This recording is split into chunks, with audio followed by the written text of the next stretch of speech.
Hello guys, வணக்கம் and welcome back to the Cinemapathi YouTube channel. போன வருஷம் கரூரில் நடந்த அந்த சம்பவத்தை இந்தியாவில் இருக்க ஒவ்வொரு மனுஷனும் கண்டிப்பாக மறக்கவே மாட்டான். ஏன்னா அப்படிப்பட்ட ஒரு மோசமான ஒரு விஷயத்தை நம்ம எல்லாரும் பார்த்துருப்போம். விஜய் அவரோட அரசியல் வாழ்க்கையவே டோட்டலாக திருப்பி போட்ட ஒரு சம்பவம்னா இந்த கரூர் சம்பவம் தான்.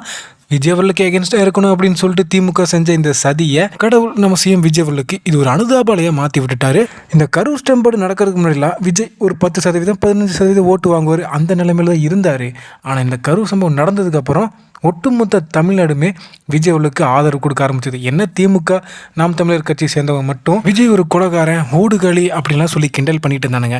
அவனுங்க அப்படி கிண்டல் பண்ணதுனால தான் போட்டிட்ட சொந்த தொகுதியில் கூட ஜெயிக்க முடியாமல் துபாய்க்கும் லண்டனுக்கும் ஓடிக்கிட்டு இருக்கிறாங்க. சரி, இப்போ நம்ம சிஎம் விஜய் அவர்கள் கரூர் மக்களை சந்திக்கிறதுக்காக இப்போ கரூருக்கு வர இருக்கிறாரு.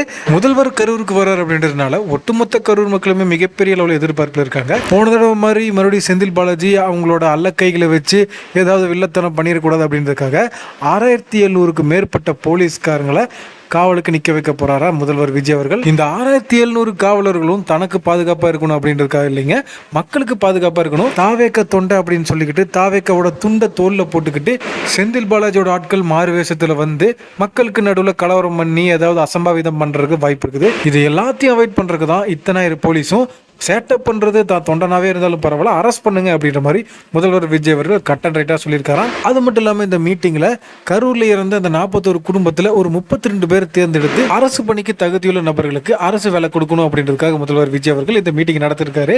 அதே நேரத்தில் இவர் வரார் அப்படின்றதுக்காக கரூர் இருக்க அந்த ஆட்டோ ஓட்டுநர் சங்கம் இருக்குல்ல, அவங்க எல்லாருமே விஜய் அவரோட வருகையை கிட்டத்தட்ட 100 ஆட்டோவை அணிவகுத்து விஜய் அவரோட வருகையை பிரம்மாண்டமாக செலிப்ரேட் பண்ண இருக்கிறாங்களா. இதுக்கு போலீஸ் எல்லாம் பர்மிஷன் கொடுக்குமோ என்னன்னு தெரியல.